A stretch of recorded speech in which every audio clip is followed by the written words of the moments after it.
너희는 여호와 우리 하나님을 높여 그의 발등상 앞에서 경배할지어다. 그는 거룩하시도다. 그의 제사장들 중에는 모세와 아론이 있고 그의 이름을 부르는 자들 중에는 사무엘이 있도다. 그들이 여호와께 간구하매 응답하셨도다. 우리의 든든한 반석이요 피할 바위가 되신 하나님, 지난 한 주간 거칠고 험한 세상길을 걸을 때 저희를 사랑하여 주시고 매일 매순간 지혜와 권능으로 인도하여 주신 은혜에 감사를 드립니다. 그 변함없는 사랑을 주일에도 베풀어 주셔서 저희로 평안과 기쁨이 넘치는 예배의 자리로 불러주시니 더욱 감사를 드립니다. 예배한 이 시간 주님께서 펼주신 넓고 평안한 날개 아래에서 우리의 영혼이 쉼을 얻게 하시고 베풀어 주신 풍성한 은혜의 식탁에서 영생하는 양식을 먹게 하여 주옵소서. 우리의 예배를 기쁘게 받으시는 예수님의 이름으로 기원하옵나이다. 아멘.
하나님은 통회한 마음으로 나온 삶들을 물리치지 않으십니다.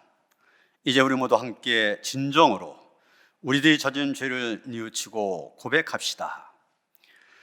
죄인들에게도 한량없는 자비를 베풀어 주시는 하나님, 예수님의 십자가 보혈로 우리의 모든 죄를 씻어 주시고 날마다 생명의 길로 인도하여 주심에 감사합니다. 하지만 저희는 베풀어 주신 그 모든 은혜를 망각하고 살았습니다. 값없이 구원받은 사실에 감사할 줄 몰랐고 맡겨주신 직분에 충성할 줄 몰랐습니다. 회개할 때는 다시 범죄하지 않겠노라 결심하지만 세상으로 나가면 육신의 종욕 앞에 굴복하며 죄 짓기만을 반복했습니다. 주님, 이 모든 완악함과 우리가 지은 모든 죄를 용서해 주옵소서. 예수님의 이름으로 이 고백의 기도를 드립니다. 그의 노염은 잠깐이요 그의 은총은 평생이로다. 저녁엔 울음이 깃들일지라도 아침엔 기쁨이 오리로다. 주께서 나의 슬픔이 변하여 내게 춤이 되게 하시며 나의 베옷을 벗기고 기쁨으로 띄우셨나이다. 복 있는 사람은 악인들의 꾀를 따르지 아니하며 죄인들의 길에 서지 아니하며 오만 자들의 자리에 앉지 아니하고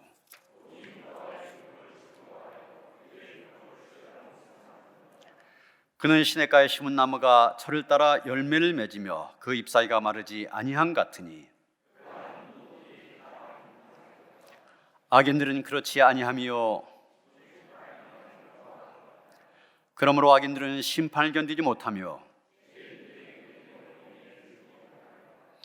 무릇 의인들의 길은 여호와께서 인정하시나. 아멘.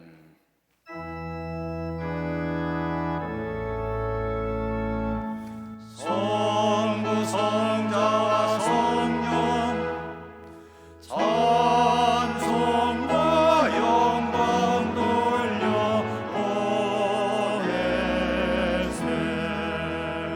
대초로 지금까지 또 영원 무궁토록 성삼위께 영광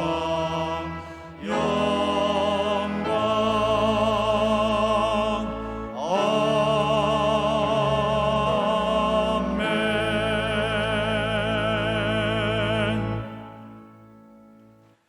생명의 근원이 되시고 우리들의 생사복을 주관하시는 하나님 아버지, 오늘도 저희들을 예배 자리로 인도하여 주심을 감사합니다.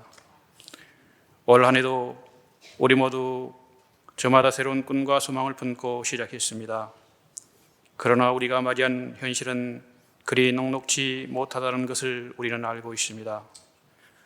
종식되지 않고 계속해서 이어져가는 코로나는 끝날 기미를 보이지 않고 이로 인해 총체적으로 모든 분야에서 어려움들을 호소하고 있습니다. 아버지 하나님, 이 상황 속에 갇혀서 어렵고 힘들게 생활해가는 모든 이들의 신음하는 소리를 들으시고 불쌍히 여겨 주옵소서. 지난 날을 뒤돌아보면 아버지 보시기에 합당하게 살아왔구나 생각되기보다는 그렇게 살아내지 못한 부분들이 더 많이 기억에 자리 잡고 있음을 고백하면서 두렵고 떨리는 마음으로 그리고 간절함으로 주님께 더 가까이 다가가고자 하는 마음들을 주여 받아주시옵시고 은혜를 베풀어 주시옵소서. 지난 2년 동안 계속되어진 코로나 여파로 지금 우리는 그 어느 때보다도 시대적으로 가장 힘들고 어려운 때를 만났습니다. 하지만 이 또한 우리는 아버지 하나님의 능력의 품 안에서 넉넉히 극복하고 회복되는 역사를 경험하리라 여기며 다시 한번 감사와 찬양을 올려드립니다. 그리고 오늘 드려지는 예배를 통하여서 무너진 우리의 마음에 말씀이 세워지기를 원하고 고착화되어져서 정지되어져 버린 영적인 침체 현상에 종지부를 찍고 다시금 타오르는 불꽃처럼 우리의 신앙생활이 영원한 예수의 생명으로 이어질 수 있도록 역사하여 주시옵소서. 어려운 코비드 때마다 피할 길을 열어서 이 민족을 여기까지 이끄셨던 아버지 하나님, 이 나라와 이 민족을 축복하여 주시옵소서. 하나님의 은혜 토대 위에서 기적 같은 경제 성장을 이룰 수 있었고 교육과 문화 기타 여러 곳에 갈목할 만한 변화를 가져왔습니다. 그러나 안타깝게도 정치에 관해서만큼은 날로 퇴보된 느낌이 드는 이때 다가오는 대통령 선거에서 누구를 선택해야 이 민족을 바르게 이끌고 지휘할 수 있을까를 가늠하기란 정말 어렵습니다. 이러한 딜레마에 빠져 있는 저희들에게 영적 지혜를 주셔서 올바른 선택을 할 수 있도록 주님 인도하여 주시옵소서. 성령의 운행하심이 교회의 강물처럼 흘러 넘쳐나기를 기도합니다. 그리하여서 교회가 시대를 앞서가는 안목으로 세상을 정화시키는 힘이 있게 하시고 더 나아가 실시되어 있는 도덕과 윤리 그리고 문란한 가치관을 바로 세우는 능력을 허락하여 주시옵소서.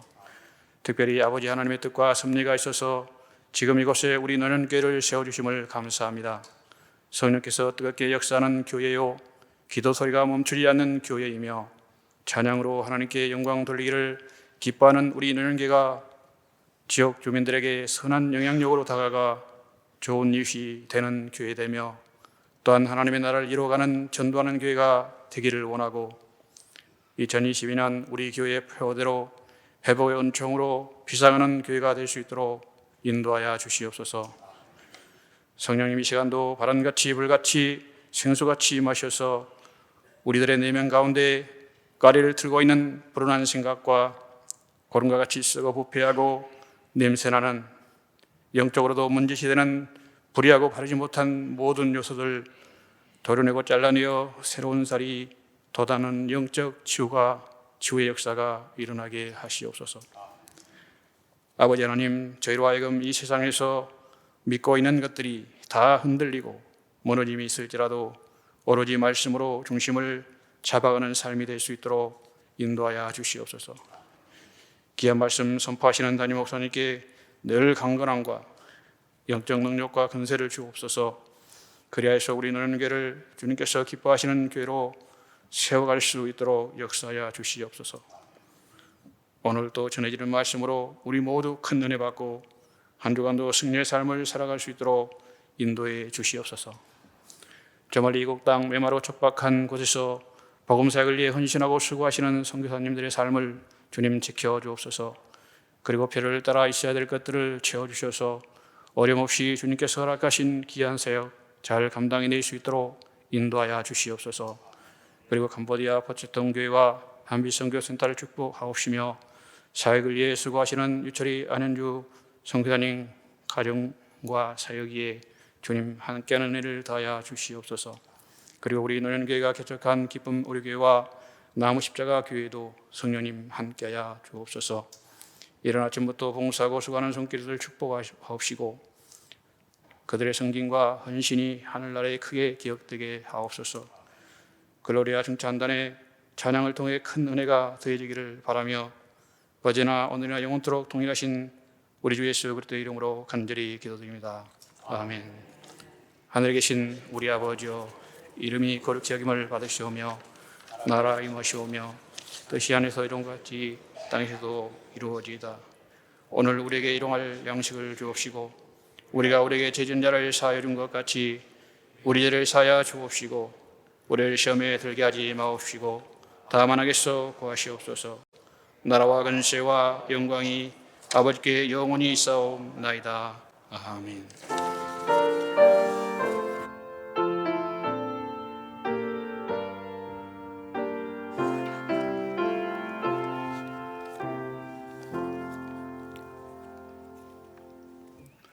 오늘 우리에게 주신 하나님의 말씀 누가복음 6장 17절로부터 26절까지의 말씀입니다.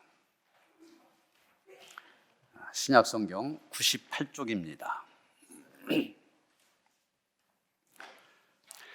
예수께서 그들과 함께 내려오사 평지에 서시니 그 제자의 많은 무리와 예수의 말씀도 듣고 병고침을 받으려고 유대 사방과 예루살렘과 두로와 시돈의 해안으로부터 온 많은 백성도 있더라. 더러운 귀신에게 고난받는 자들도 고침을 받은지라. 온 무리가 예수를 만지려고 힘쓰니 이는 능력이 예수께로부터 나와서 모든 사람을 낫게 함이로라. 예수께서 눈을 들어 제자들 보시고 이르시되 너희 가난한 자는 복이 있나니 하나님의 나라가 너희 것임이요. 지금 줄인 자는 복이 있나니 너희가 배부름을 얻을 것이며 지금 우는 자는 복이 있나니 너희가 웃을 것이며 인자로 말미암아 사람들이 너희를 미워하며 멀리하고 욕하고 너희 이름을 악하다 하여 버릴 때에는 너에게 복이 있도다. 그날에 기뻐하고 뛰놀라. 하늘에서 너희 상이 큼이라. 그대의 조상들이 선지자들에게 이와 같이 하였느니라. 그러나 화했을진저 너희 부유한 자여 너희는 너희의 위로를 이미 받았도다. 화했을진저 너희 지금 배부른 자여 너희는 줄이리로다. 화있을진저 너희 지금 웃는 자여 너희가 애통하며 울리로다. 모든 사람이 너희를 칭찬하면 화가 있도다. 그대의 조상들이 거짓 선자들에게 이와 같이 하였느니라. 아멘.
할렐루야. 한 신문사 기자가 옥탑방 한 칸짜리 세 방에 사는 부인을 취재하게 됩니다. 남편 병으로 쓰러져서 5년 동안 식물 인간 상태로 누워 있고, 이 부인은 가정의 생계 유지를 위하여 하루 종일 식당에서 일을 합니다. 그리고 피곤한 몸을 이끌고 집에 들어와서는 남편을 수발하고 살림까지 하게 됩니다.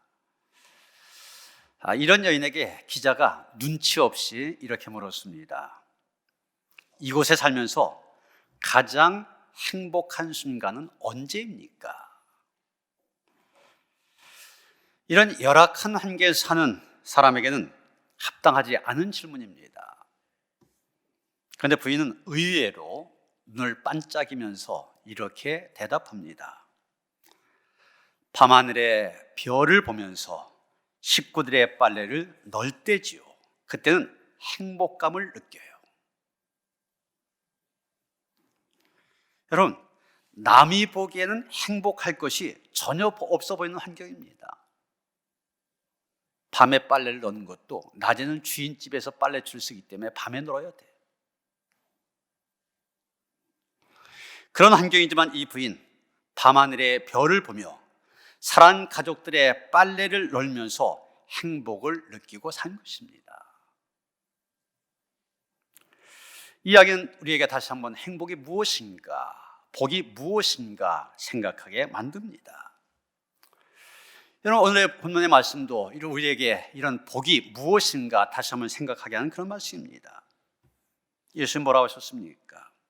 가난한 자, 줄인 자, 우는 자, 주님 때문에 박해받는 자, 이런 사람이 복이 있다고 하셨습니다. 네 가지 복을 말씀하시고 네 가지 화를 말씀하십니다. 오히려 부유한 자, 배부른 자, 웃는 사람, 칭찬받는 사람, 이런 사람에게 화가 있다고 말씀하십니다. 여러분, 우리 상식에는 전혀 어울리지 않는 그런 말씀 아닙니까? 첫 번째 얘기, 어떻게 가난한 자가 행복한 자라고 말할 수 있습니까? 특별히 우리 민족들은 50년, 60년 전만 해도 가난에 찌들어 살았었습니다. 그래서 이 민족의 구호가 뭐였습니까? 잘 살아보세요였잖아요. 제가 초등학교, 중학교 다닐 때였던 것 같습니다. 아침 일찍 동네 스피커에서 잘 살아보세요, 이 노래가 매일 울려 퍼졌었어요. 오직 잘 살기 위해서 몸이 부서져라 일을 했습니다. 그러다 보니 40대 사망률 세계 1위, 이게 우리나라였지 않습니까? 부자로 사는 것이 모든 사람들의 꿈입니다. 그래서 서점에도 가보면은 부자 되는 법, 이것을 가르쳐주는 책들이 엄청 많이 있어요. 여기 몇 개만 대표적인 것 여러분 올려놨는데, 어떻게 부자가 될 수 있냐? 뭐 주식으로 돈 버는 방법, 뭐 부동산 투자를 통해서 부자가 되는 법 많습니다. 그만큼 부자가 되길 원한다는 거죠. 그런데 예수님 말씀하십니다. 가난한 자가 복이 있다. 더 나아가 줄인 자가, 우는 자가, 주님 때문에 박해받는 자들이 복이 있다고 말씀하십니다.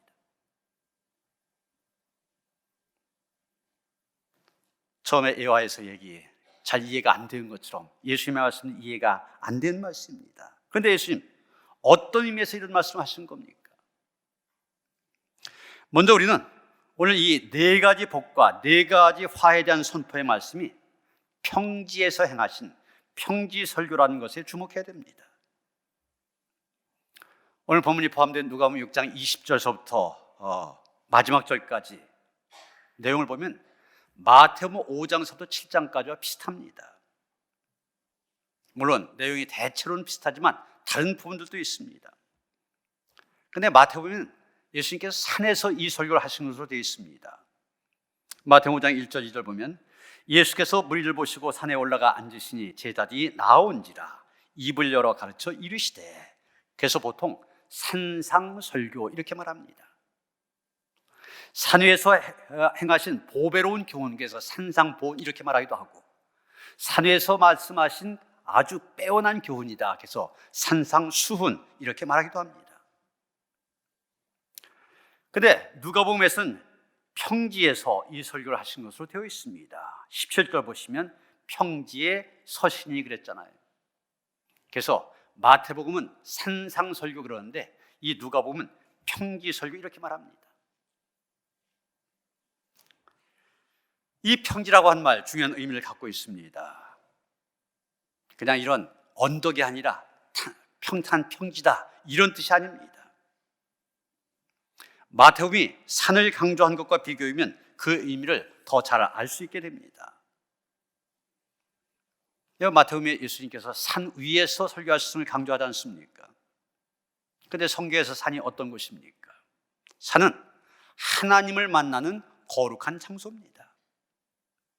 모세는 시나산에 올라가서 하나님을 만나 그 하나님께로부터 율법을 수여받았습니다. 또 성경에서 산은 하나님의 역사를 체험한 곳이기도 합니다. 이스라엘 백성들은 갈멜산에서 엘리야를 통하여 바알과 아세라 선지 850명 이기게 하신 광경을 목격하였습니다. 신약에서의 산은 특별히 기도의 장소로 꼽히고 있습니다. 예수님은 이 땅에서 유혹을 받을 때마다 산을 오르신 것을 보게 됩니다. 마태복음 14장이면 오병이어의 기적을 행하실 때에 예수님께서 산으로 올라가셨습니다. 오병이어 그 큰 기적을 행하니까 백성들이 예수님 왕으로 삼으려고 하였습니다. 인기가 절정에 올라가게 되고 자연의 제자들 어깨에 힘이 들어갑니다. 이때 예수님 수많은 그 환호하는 무리들로부터 제자들을 격리시키기 위해서 배를 태워 건너편에 보냅니다. 그러나 자신은 혼자서 기도하러 산 위로 올라가셨습니다. 산 위에 올라가셔서 그 산 아래의 인기와 편안한 삶의 유혹을 물리치시고 아버지의 뜻, 하나님의 뜻을 살피셨던 것입니다. 십자가를 앞에 두시고서도 예수님 그 고난의 십자가를 진다는 것이 고민이 되었습니다. 이 십자가, 이 고난의 잔 마시지 않고 넘어갈 길은 없을까 아마 생각했었던 것 같습니다. 마태복음 26장에 보니까 이때도 예수님은 산으로 올라가셨습니다. 그리고 산 위에서 아버지께 기도하며 하나님의 뜻을 다시 한번 다지셨습니다. 그 뜻대로 십자가 질 것을 결심하셨습니다. 그리고 예수님 갈보리 산 위에서 십자가에 달려 죽으심으로 하나님의 뜻을 이루시고 우리들에게 구원의 길을 열어주셨습니다. 이런 산이기 때문에 누가복음 9장에 가서 보면 변화산에서 예수님이 광채가 나는 영광스러운 모습으로 변모하셨을 때 베드로가 뭐라고 합니까? 여기가 좋사오니 여기 모세를 위하여 엘리야를 위하여 주님을 위하여 초막을 짓고 여기서 삽시다.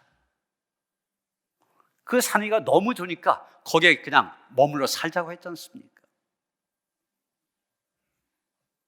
여러분 이런 마음 베드로뿐이겠습니까? 영광의 주님과 함께 있고 싶어한 것 모든 그리스도인들의 성정 아닙니까? 그러나 예수님은 그 변화산, 그 영광의 자리를 떠나서 사람들이 있는 평지로 내려오셨습니다.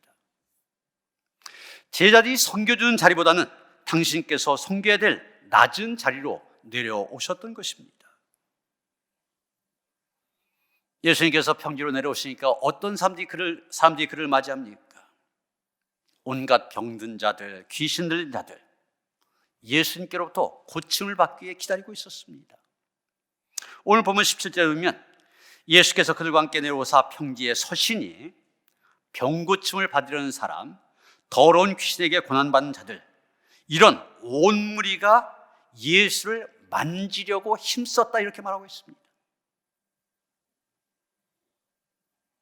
온갖 질병에 시달리는 사람들, 귀신에 얽매여 사는 사람들, 이들이 살아가는 것이 바로 평지의 모습, 사람들이 살아가는 세상의 모습입니다.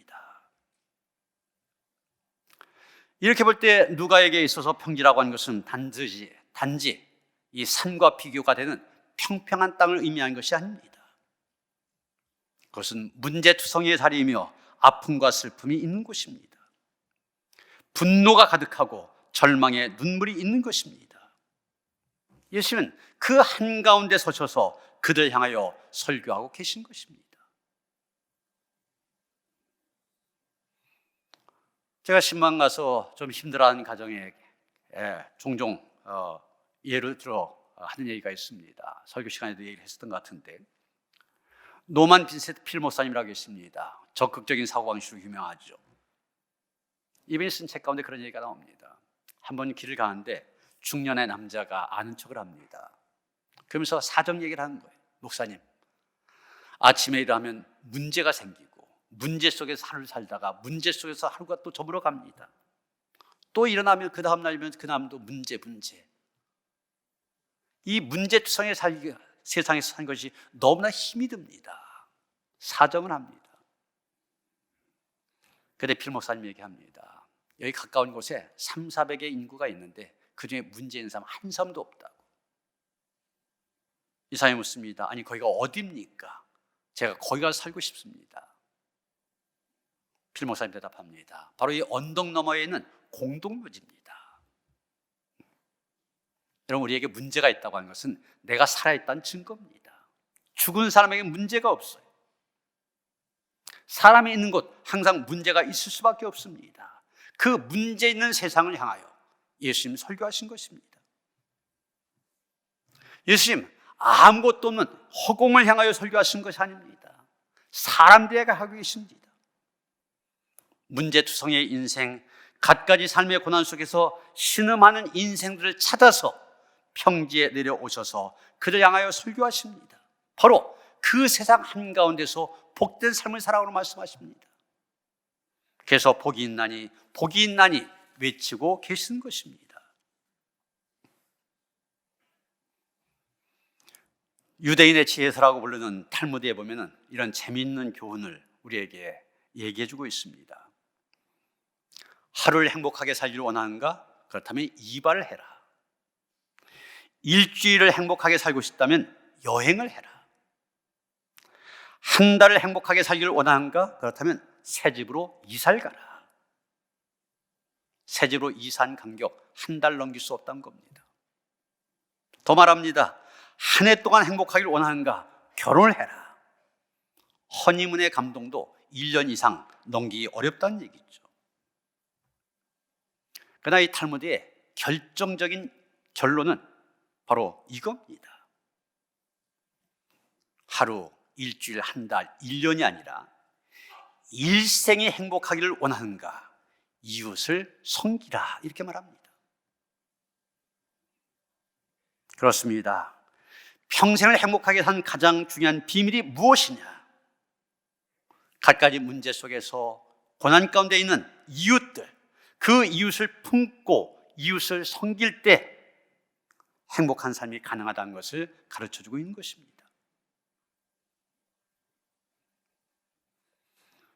여러분, 하와이를 가리켜 우리는 지금 지상낙원 그렇게 얘기합니다. 그런데 하와이 섬은 낙원이 아니라 부족과 부족 사이에 많은 싸움이 있었던 전쟁터와 같은 그런 섬이었다고 그래요. 그런 하와이 섬이 전쟁터와 같이 다툼으로 가득 찼던 하와이 섬이 이런 평화의 섬으로 바뀌어진 것은 바로 복음 때문이었다 얘기합니다. 구교와 신교의 선교사들이 들어와서 평화의 복음을 전하면서 하와이 섬은 변화되었다는 겁니다. 이 변화의 와중에 신화적 전설을 남긴 카톨릭 사제 한 분이 있습니다. 다미엔 신부입니다. 여러분 많이 들어보셨죠? 원래 하와이가 많은 섬으로 되어져 있는데 그중에 몰로카이 섬, 나환자들 수용하는 그런 곳이었습니다. 이 다미엔 신부가 그곳에 신부로 파송을 받게 되었는데 그들과 함께 살아가면서 내가 저 사람들에게 정말 사랑을 주려면 내가 저들과 똑같은 처지가 돼야 되겠다. 그래서 스스로 나환자가 된 사람입니다. 그런데 이 다미엔이 마지막 자기의 일생 마무리 짓기 전에 이런 고백을 하였습니다. 내 인생은 참으로 행복했다. 여러분, 평생 이웃을 섬기다가 자기 자신 일그러진 나 환자의 얼굴을 가졌던 사람입니다. 그런데 그는 마지막에 고백하고 있습니다. 내 인생 참으로 행복했다. 여러분, 어떻게 이런 행복의 고백을 할 수 있습니까? 이유는 다른 거 아닙니다. 그의 삶이 섬김의 삶이었기 때문입니다. 사랑의 삶이었기 때문입니다. 이웃들을 품고 섬기고 사랑하면서 그는 놀라운 이 성경이 약속한 행복의 비밀을 체험할 수 있었던 것입니다. 예수는 평지를 향하여 복이 있나니 외치십니다. 바로 그 세상 속에서 너희가 그 세상 속에서 진정 행복한 삶을 살아가야 된다고 말씀하신 겁니다.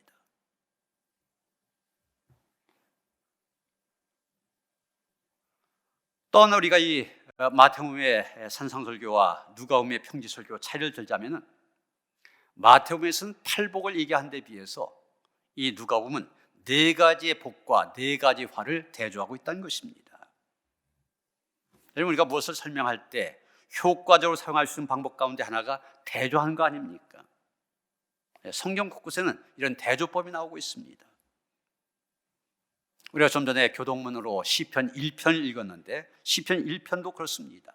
여기는 복 있는 사람과 악인 혹은 죄인을 대조시켜 얘기하고 있습니다. 복 있는 사람은 악인은 이러면서 얘기하고 있죠. 신명기 28장 같은 경우도 복과 저주를 선명하게 대조하고 있습니다. 하나님 여호와의 명령을 삼가듣고 하나님의 명령을 지켜 행한 자가 어떤 복을 받게 되느냐. 반면에 하나님의 말씀을 순종하지 않아 하나님의 명령과 규례를 지켜 행하지 않는 사람 어떤 저주를 받게 되느냐. 아주 강하게 대조시켜 얘기하고 있습니다.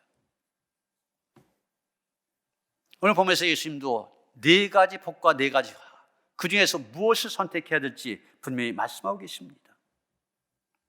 예수님은 우리가 가난한 자가 돼야 되고 줄인 자가 돼야 되고 우는 자가 돼야 되고 주님 때문에 박해받는 자가 돼야 된다고 말씀하십니다. 그것이 복된 길이기에 그 길을 선택해야 된다는 겁니다. 그러면 가난한 자가, 줄인 자가, 우는 자가, 주님 때문에 박해받는 자가 복된 이유가 무엇입니까? 먼저 예수님 가난한 자는 복이 있다고 하셨습니다. 20절 보시면 예수께서 눈을 들어 제자들 보시고 이르시되 너희 가난한 자는 복이 있나니 하나님의 나라가 너희 것이며 이렇게 말씀하십니다. 여기 가난한 자 어떤 사람입니까? 하나님을 경외하고 하나님의 말씀대로 살려고 하다 보니 가난하게 된 사람을 가리키는 겁니다. 다시 말하면 경건한 삶을 살려고 하다 보니 가난하게 된 사람을 얘기한 것입니다. 오늘날도 탈세하지 않고 또 뭐 뇌물이나 이런 거 쓰지 않고 참 돈 번다는 거 쉽지 않지 않습니까? 옛날도 마찬가지였습니다.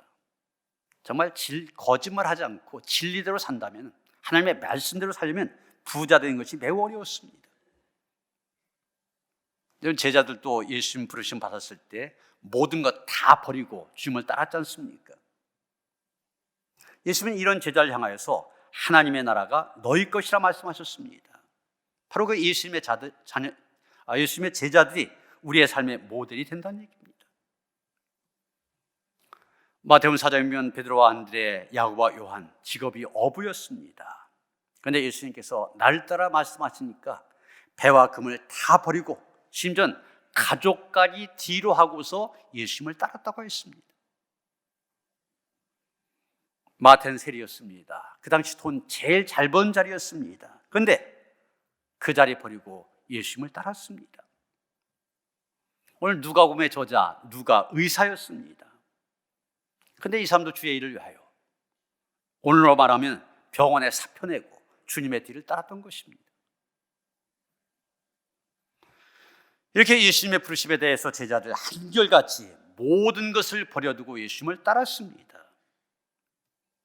그러다 보니 자연적으로 그들 생계가 막연할 정도로 가난하였습니다. 마태복음 12장에 보면 얼마나 배가 고팠던지 예수님을 따르는 제자들, 안식일인데도 밀밭을 지나다가 아직 추수하지 않은 밀 이삭입니다. 그것까지 잘라 먹었다고 그랬잖아요.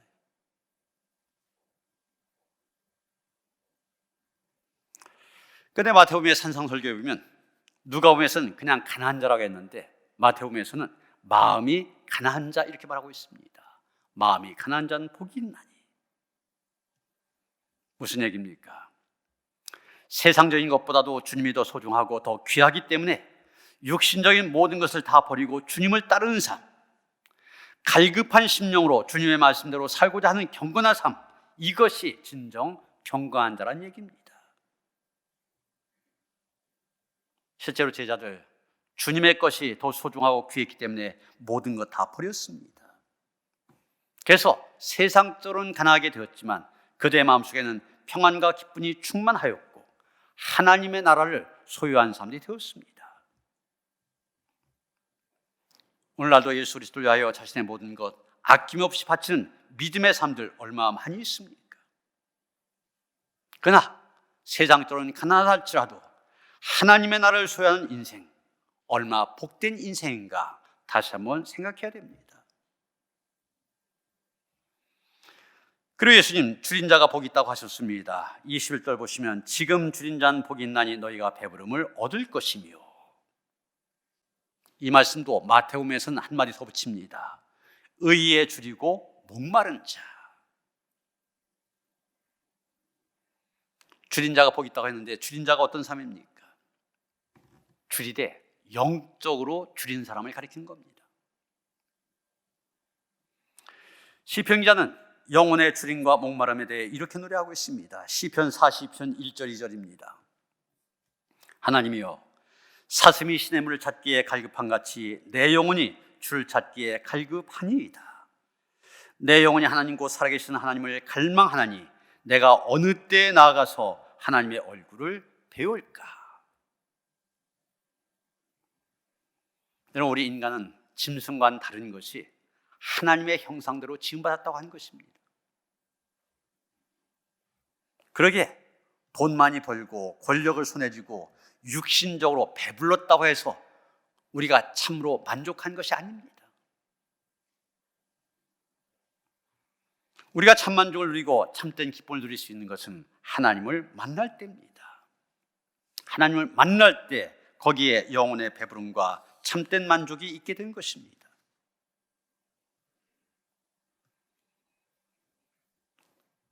누가복음 18장에 보면은 세리가 성전에 나가 하나님 앞에 회개하는 그런 모습을 보게 됩니다. 자기의 모든 죄를 하나님 앞에 아리며 하나님의 은혜를 구하고 있습니다. 자기의 죄로 인한 영혼의 곤핍함을 알고 하나님께 영혼의 배부름을 구하고 있는 것입니다.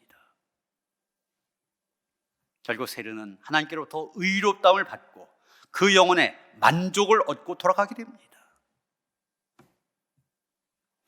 줄인 자는 이렇게 하나님의 자비와 죄의 용서를 구하는 사람이며 더 나아가 하나님의 뜻이 무엇인가를 찾는 사람을 가리킵니다. 그래서 줄인 자는 어떻게 하면 하나님의 말씀대로 살까? 어떻게 하면 하나님의 영광을 드러낼까? 이 문제 때문에 고민하게 되고 염려하게 되고 안타까워 몸부림치게 되는 것입니다. 이런 삶이 줄인 삶이요, 이런 줄인 사람 복이 있다고 예수님 선언하시는 것입니다. 그 다음에 예수님은 우는 자가 복이 있다고 하셨습니다. 21절 지금 우는 자는 복이 있나니 너희가 웃을 것이며, 여기 성경에서 우는 자 그러면은 인간의 감상적인 눈물을 얘기하는 것이 아닙니다. 여기 우는 자는 자기의 죄악에 대해 애통해하며 그 죄악 때문에 우는 것을 얘기합니다. 또 죽어가는 영혼, 안타까워서 눈물 흘리는 것을 얘기합니다. 에레미야 선지자 멸망하는 이스라엘 백성을 보고 안타까워 눈물을 흘리며 그에게 하나님의 말씀을 전합니다. 그의 눈에 눈물이 마를 날이 없었다고 그랬습니다.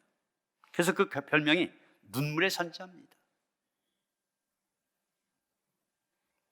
하나님의 말씀대로 살고 싶은데 그렇게 살지 못한 자신의 모습을 보고 안타까워 몸부림치며 애통하는 것을 가리킵니다. 자기의 죄를 깨닫고 회개하고 상하고 통회한 심정으로 눈물 흘리며 하나님께 나아갈 때 하나님께서는 그 모든 죄를 사해 주십니다. 그러기에 이런 자가 복이 있다 말씀하고 있는 것입니다. 마지막으로 예수님은 박해를 당한 자가 복이 있다고 하십니다. 22절 보면 인자로 말미암아 사람들이 너희를 미워하며 멀리하고 욕하고 너의 이름을 악하다 하여 버릴 때는 너희에게 복이 있도다 그러셨습니다. 예수님으로 말미암아 고난 받는 것이 복이란 얘기입니다.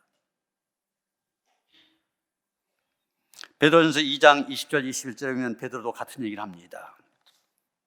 죄가 있어 매를 맞고 쳐면 무슨 칭찬이 있으리요. 그러나 선을 행함으로 고난을 받고 쳐면 이는 하나님 앞에 아름다우니라. 이를 위하여 너희가 부르심을 받았으니 그리스도도 너희를 위하여 고난을 받으사 너에게 본을 끼쳐 그 자취를 따라오게 하려 하셨느니라. 디모데후서 3장 보면 사도 바울도 무릇 그리스도 예수 안에서 경건하게 살고자 하는 자는 박해를 받으리라 그렇게 말하고 있습니다. 예수를 잘 믿으려고 하면 할수록, 경건하게 살려면 살수록 어려움이 더 많고 소외를 당하고 박해를 당하게 된다는 것입니다. 그럼 박해를 당할 때 우리가 어떤 자세를 가져야 될까? 23절 보면 이렇게 말합니다. 그날에 기뻐하고 뛰놀라 하늘에서 너희 상이 큽니다. 그대의 조상들이 선자들에게 이와 같이 하였느니라. 예수님은 박해를 당할 때 오히려 기뻐하고 뛰놀라고 말씀하십니다. 너무 적극적으로 말씀하십니다.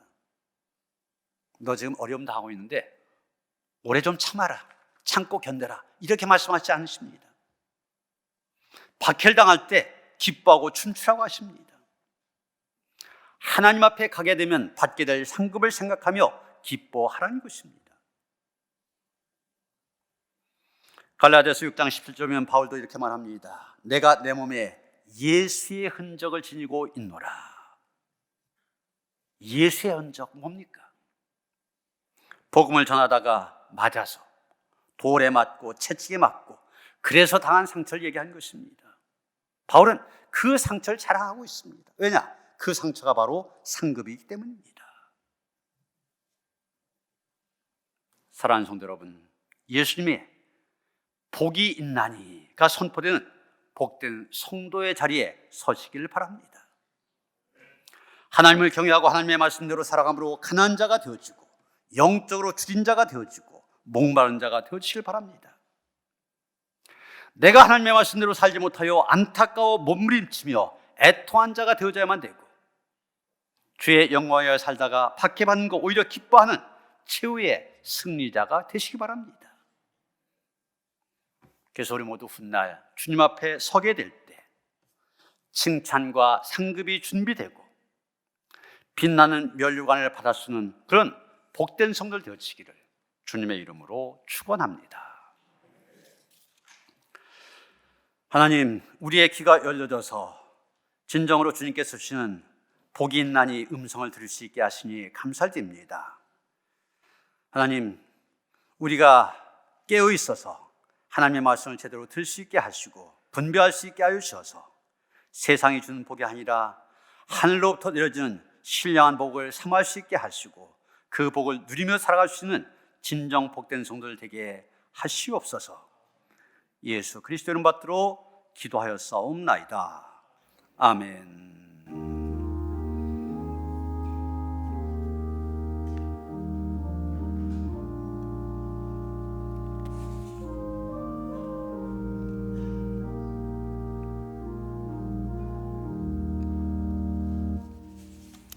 (95장) 찬송하시며 봉헌하시겠습니다.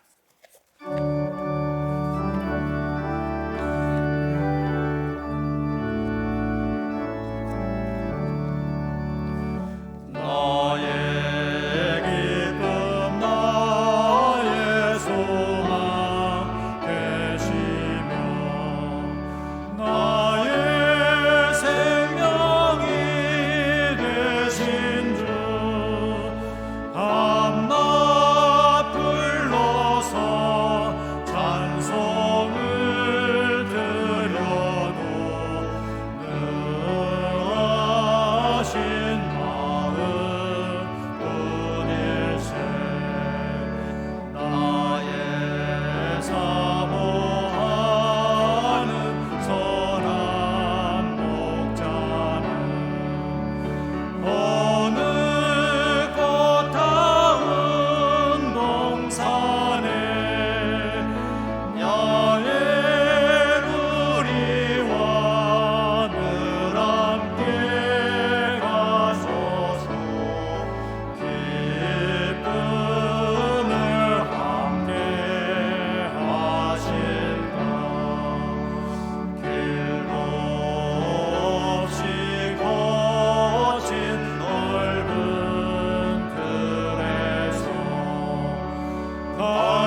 진정 사모하는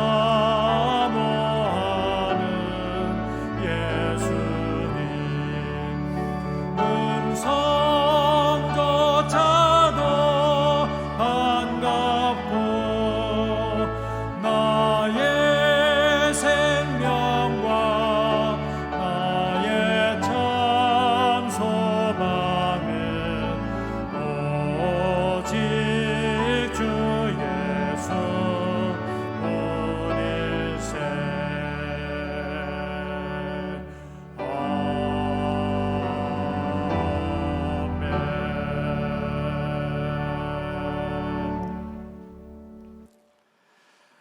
만복의 근원이 되신 하나님 앞에 나와 영과 지로 예배를 드립니다. 예배한 이 시간 하늘문을 여시고 신령한 은혜와 복으로 채워 주시어서 우리 안에 하나님께 주신 은혜가 충만케 하여 주시옵소서. 충만한 은혜를 안고 세상에 나아가 주님께서 말씀하신 복된 삶의 길을 넉넉히 걸어갈 수 있도록 함께하여 주시옵소서. 우리의 베푸신 한량없는 은혜와 복을 생각하며 그 은혜와 복에 비할 때 우리가 드린 것이 극히 작은 것이지만 마음을 다하고 정성을 다하여 주님께 드립니다. 하나님, 우리의 마음을 보시고 중심을 보시고 기뻐 받아 주시옵소서. 드린 손길을 축복하여 주시옵소서. 그의 나라와 그의 의를 먼저 구하는 성도들에게 하나님께서 더 풍성한 것으로 채워주셔서 세상의 염려로 인하여서 근심하지 않게 하시고 염려하지 않게 하시고 감사함으로 살아갈 수 있는 날마다의 삶이 되게 하여 주시옵소서. 드린 물질 축사하시사 오병이의 기적이 나타나게 하시고 하나님의 이름을 존귀하게 하는데 더 많은 사람들이 하나님의 이름을 알아가는데 그래서 그 앞에 무릎 꿇게 하는데 귀하게 쓰임받게 하시옵소서. 우리 주 예수 그리스도 이름 받들어 간절히 축원하며 기도하옵나이다. 아멘.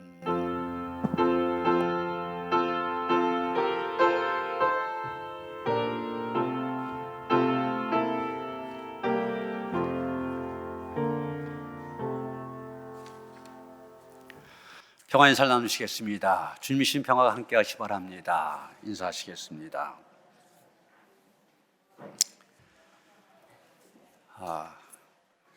이번 달부터 교회학교에서 부모와 함께하는 월간 가정 예배를 시작합니다. 지금 모이는 것이 힘들다 보니까 이 가정에서의 예배를 굉장히 강조하게 되는데 가정에서 예배를 잘 훈련할 수 있도록 준비를 했는데 우리 이제 아이들이 이제 참여할 때 부모님들이 잘 인도한 것이 관심 갖고 함께한 것이 중요합니다. 잠깐 4분짜리 영상을 준비했으니까 한번 영상을 보시도록 하시겠습니다.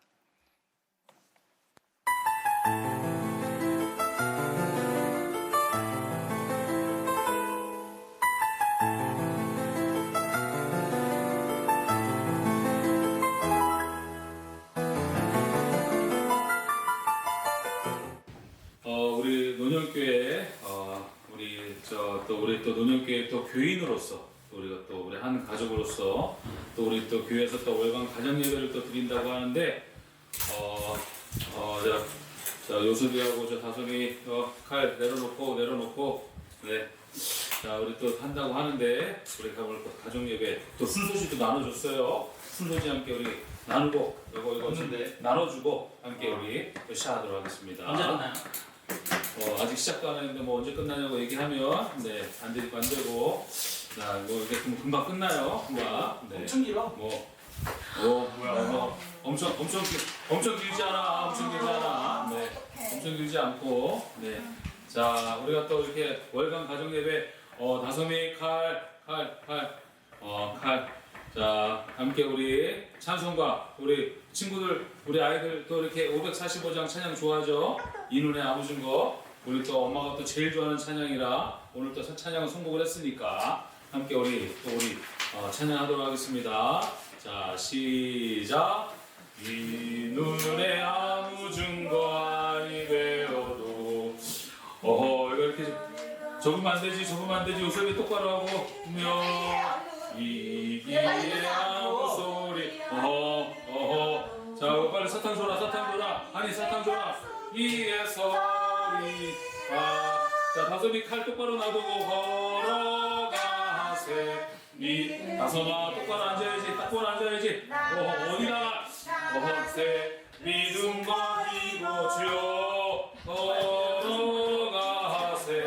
믿음 위에 서서 눈과 귀에 아무 증거 없어도. 됐어. 이미 찬양하고 끝났으니까. 자, 똑바로. 자, 우리 똑바로. 네, 우리 엄마가 또 기도하도록 하겠습니다.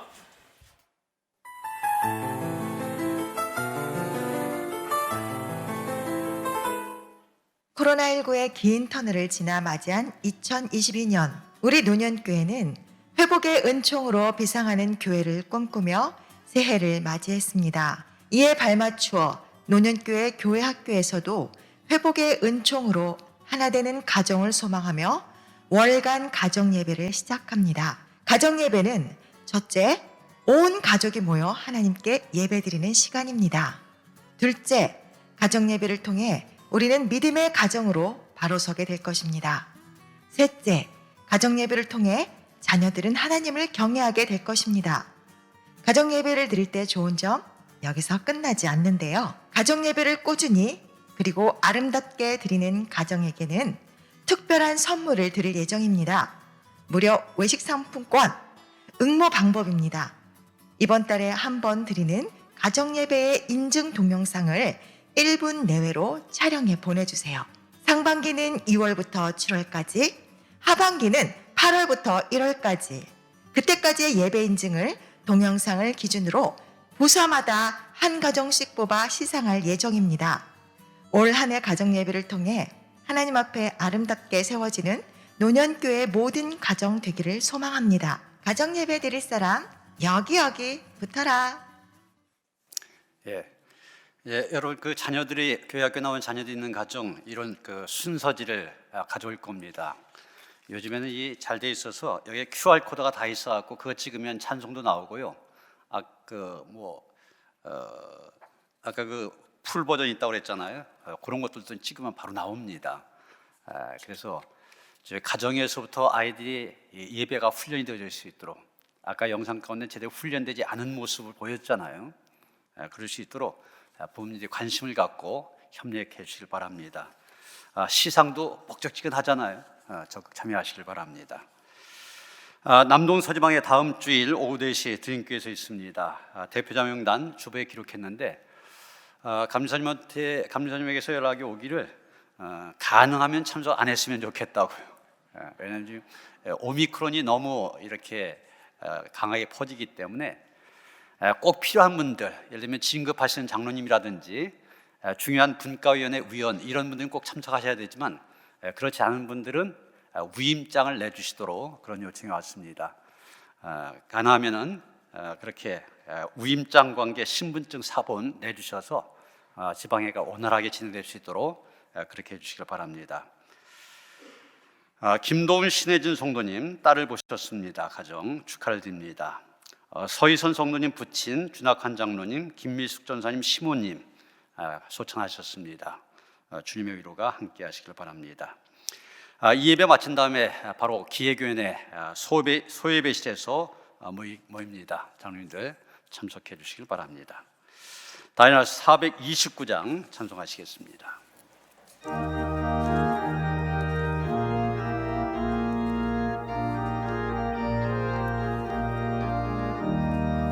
세상 풍과 흙과 나를 흔들어 약한 마음 낙심하게 될 때에 내려주신 주의 복을 세워라. 주의 크신 복을 내가 알리라. 받은 복을 세어 보아라. 크신 복을 내가 알리라. 받은 복을 세어 보아라. 주의 크신 복을 내가 알리라. 세상 근심 걱정 너를 누르고 십자가를 등에 지고 나갈 때 주가 내게 주신 크신 복을 세어라. 두려움 없이 항상 찬송하리라. 받은 복을 세어 보아라. 크신 복을 내가 알리라. 받은 복을 세어 보아라.